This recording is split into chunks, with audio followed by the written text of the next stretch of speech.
Hello and welcome to Frank's School. Roger's here, ready to scratch me. Here's my test. I took my own test, class vocabulary.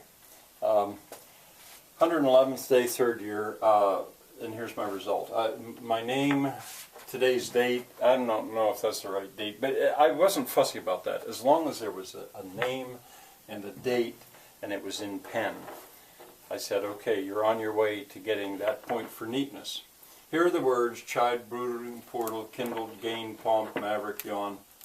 Those are the words. I'd say separate them by comma, write them across the page, not in a column, and make a semicolon, and here's the job. If you include a simile in one of your sentences, I'll give you an extra point. An allusion, an extra point. If you do the whole job in 3 sentences or less, I'll give you an extra point. I didn't say in 1 sentence or in 2 because the result was usually a terrible sentence. Often kids would be so tickled because they'd say, I can put all 8 in 1 sentence. And as I say, usually it was a bad sentence. So I didn't reward them any further than that. All right, here's the margin. Sometimes the kids would number the sentences. I didn't really care. Charlemagne sat on his throne like a chicken on an egg, brooding about how to chide Jan Alcuin, the maverick, for using his Meridian minuscule for ribaldry. Now, ribaldry it's one of the words I left out, but of course it's a word in the English language. It's decent, the kids could use it. Since the portals had to be pomp appropriate, there was much gain for the builders. All right, pomp appropriate could be hyphenated maybe, and then the Neanderthal men kindled a fire. Okay, I wasn't fussy about whether there were periods at the end because isolated sentences like this, it didn't matter. Charlemagne, immediately there was the allusion. Of course, there's one here to Alcuin of York. SI simile, like a chicken brooding on an egg. And there's a bit of a pun here on the word brooding, because he was brooding. But a chicken also can brood. All right, and words are underlined, so there would be an extra point. It's neat. There's an extra point.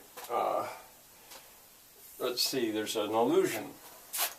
That's an extra point. There's a simile, and the whole job has been done in 3 sentences or less. There's an extra point. I guess I should go like that with what I'm doing. Wow, 5 extra points. Neat, allusion, simile, 3 sentences. What is there, 4? It's neat. There's an allusion, there's a simile, and the job has been done in 3 sentences or less. I guess there's 4 extra points, I guess. I don't know, might get mixed up here. All right, let's look at it. Charlemagne sat on his throne like a chicken on an egg, brooding. Yeah, I don't let the kids change the meaning completely. If the sentence had been the chicken brooded the eggs, I'd say no, it meant thinking. But Charlemagne was brooding. Yeah, so it's spelled right. The sentence proves to me, I know that the student knows what it means. How to chide Jan, yes, you can criticize somebody. Jan Alcuin over there, that guy. Jan, yeah, I'd accept that. Alcuin, the maverick. Yeah, and it's capitalized because Alcuin of York, Alcuin the maverick. I see that, and he did something different. He used Charlemagne's prized writing system for ribaldry. That's something different. Maverick for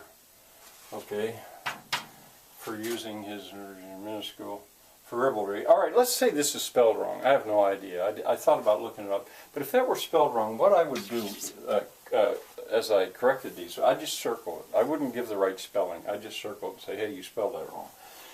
To save myself time, I'm a slow reader. I'm a slow writer. This kind of quizzing became almost like poetry in its compactness, in its denseness of information. And plus, I loved correcting. I mean, it was fun to see what the kids came up with.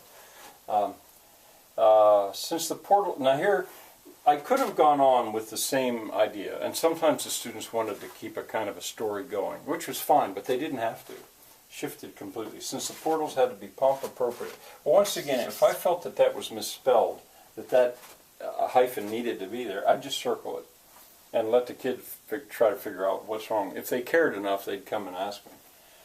That there was, so since the portals had to be pump appropriate, yes, big parades coming in, that works. There was much gain for the builders. Yeah, there was a lot of work in it. They earned a lot of money.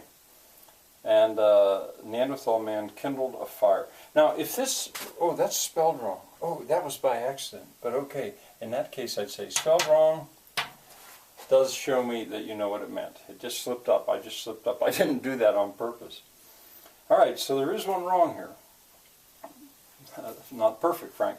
All right, there were 8 words spelled right, proved what they meant. That's 16. That's what you had to do. There were 16 points available here. And he had 4 extra points, that's 20. But he missed one, so his score was 19 out of 16. Ridiculously easy, I know. And sometimes the students complained that my quizzes were too easy. Oh, and before this, I would have asked questions about the other stuff I did in the week. I didn't only do class vocabulary. I mean, this week I'd be asking all kinds of questions about James Burke and maybe St. Augustine and the Greeks. Various things from the week, maybe 8, 10 questions. And I would regard that as a separate quiz. So there's one grade, and if I asked, say, 8 questions, that would be another grade. So there would be that grade, and there would be missed one of those 8. So those would be the 2 that I would put in there. I found it easier to do that because when I corrected them, I would do all the questions first, then the vocabulary, because that way my mind didn't have to continually shift gear, as it were, from the one way of thinking to another way of thinking. I guess that's it. For a 3rd year now, I've shown how I used class vocabulary in school. It was there was much gain, I feel, to be had from this exercise. And I really, you know, all you need is a dictionary or some dictionaries, and you can get all that excitement of learning new words and playing with words and writing with words. And if you get a student to come up and run the show, that's lots of fun too. And there you've got public speaking without the pressure of everyone looking, ha-ha, there you are. No, the kid running the class has got some power. It was a very good etude.